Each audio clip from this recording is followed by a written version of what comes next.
Combate, a trincheira do contribuinte. Menos impostos, mais empregos.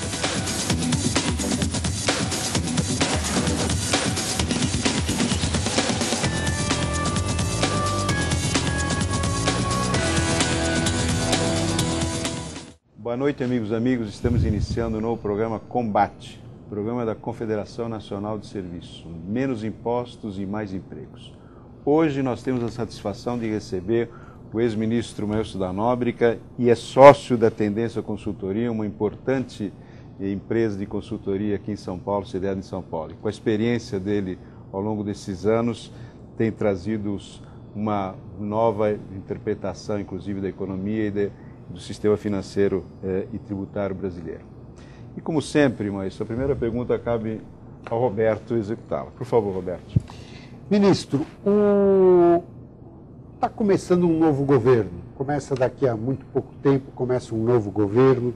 E todo novo governo traz uma esperança para o país inteiro. Algumas coisas que todos acreditam que podem melhorar, assim como nós, quando fazemos aniversário, achamos que o próximo ano vai ser com algumas coisas diferentes, ou começa um ano novo no nosso calendário, a gente sempre acha que vão ter coisas diferentes. E esse novo governo que está começando, uma das grandes esperanças é que a gente tenha uma reforma tributária. A nossa tributação nós temos escutado muito aqui no nosso programa que nós pregamos a diminuição dos impostos, mas os impostos só vêm crescendo. O senhor vê como possível uma reforma tributária, logo no começo do governo, que diminua os impostos e traga uma vida melhor para todos os brasileiros? Bom, em primeiro lugar, dizer da satisfação de estar aqui com vocês, participar desse debate. E começar concordando com essa esperança. É bom que haja essa esperança, né? À medida que se renova a administração do país, essa é uma das vantagens do sistema de alternância no poder, né? E de períodos máximos de permanência na presidência. Agora, se você começar a pensar, vamos dizer, olhando em conta a realidade brasileira, infelizmente, a probabilidade de uma reforma tributária que reduza os impostos é nula, absolutamente inexistente. Quer dizer, o Brasil tem uma carga tributária horrorosa, complexa, excessiva, e que, na visão de muita gente, é porque o governo quer arrecadar. Isso não corresponde à realidade. Pode ser até que um ou outro queira, né? Mas, na verdade, a carga tributária brasileira é o reflexo de um nível de despesa pública absolutamente incompatível com o estágio de desenvolvimento do país. Se você pegar o maior item de despesa pública do país, que é a despesa do INSS, que está se aproximando de 12% do PIB, dada a estrutura etária brasileira, a maneira como a demografia brasileira se distribui entre crianças, idosos, pessoas com idade de trabalhar, o Brasil deveria gastar 1/3 do que gasta com Previdência Social. E para gastar tanto, tem que arrecadar. O Brasil gasta só com funcionário público e aposentadorias aproximadamente 70% de toda a despesa. Se você considerar que tem vários grupos de despesas das quais o governo não consegue fugir, até porque se não fizer, comete crime, temos essa coisa no Brasil, né? Por exemplo, o governo federal tem que gastar 18% de sua arrecadação de tributos em educação. Os estados e municípios, 25%, mesmo que não tenha criança no município, né? Isso tudo já dá algo como 4%, 5% do PIB. Você tem que gastar uma percentagem do PIB em saúde, é obrigado a gastar. Se não gastar, o prefeito, o governador, estará cometendo crime. E quando você junta mais algumas coisas que são obrigatórias, por definição, você tem que gastar com segurança, tem que gastar com o judiciário, né? Você tem que gastar com o funcionamento dos poderes.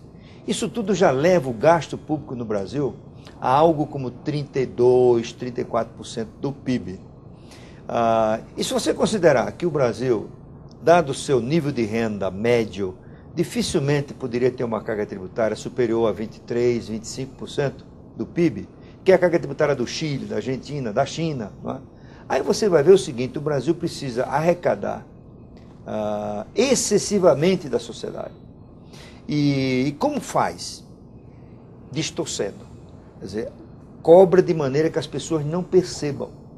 Então, os países que têm sistema tributário racionais têm apenas 2 tributos sobre o consumo. Um IVA normalmente, o Imposto sobre o Valor Agregado, ou no caso americano, o Imposto sobre as Vendas Finais, e um imposto sobre o que se chama vícios, não é?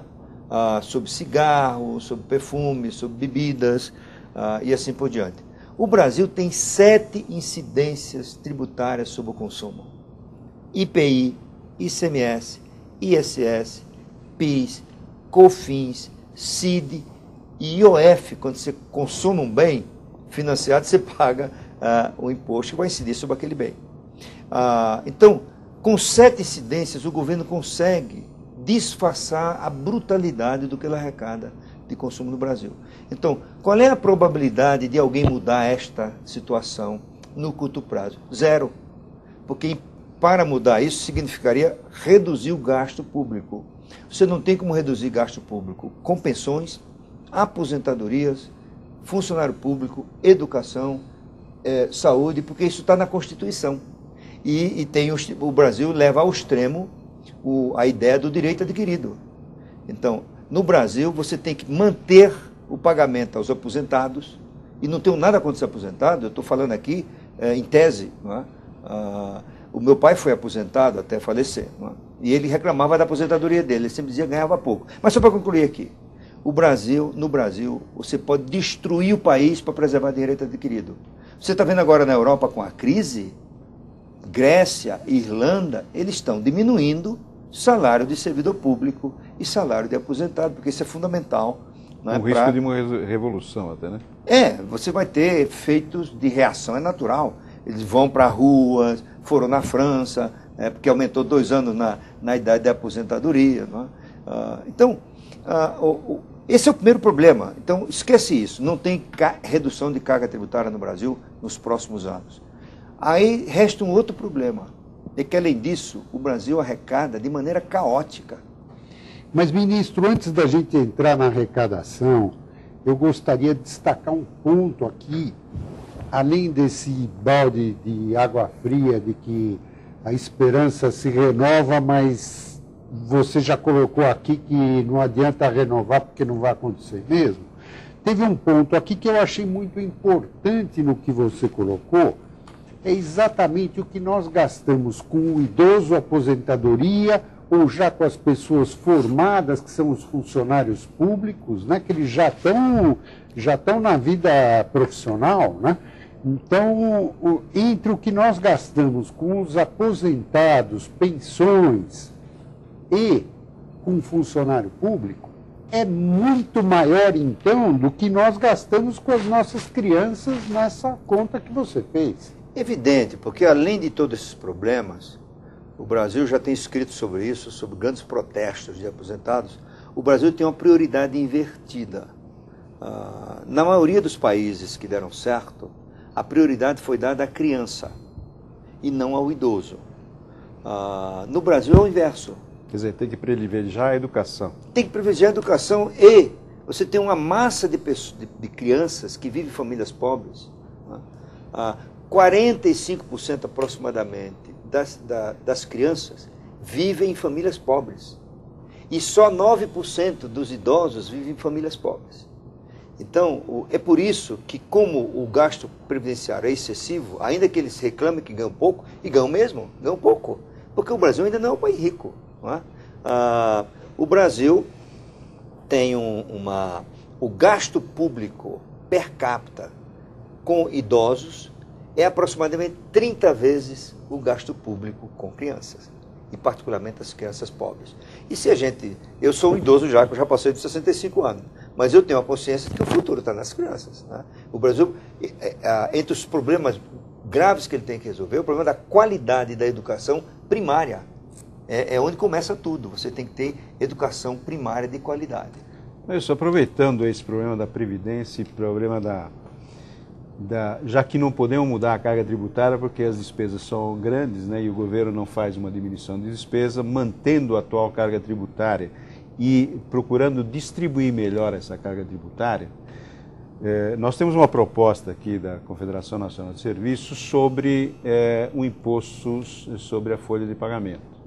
Nós gostaríamos muito que o governo, no início agora, procurasse estudar uma maneira de diminuir só a carga tributária sobre folha de pagamento para melhorar a competitividade internacional, para melhorar relações de trabalho, inclusive entre empregado e empregador, e principalmente tirar um pouco o foco do processo, como você estava falando, de buscar conseguir a mesma arrecadação que hoje é feita sobre a folha, sobre uma outra base tributária.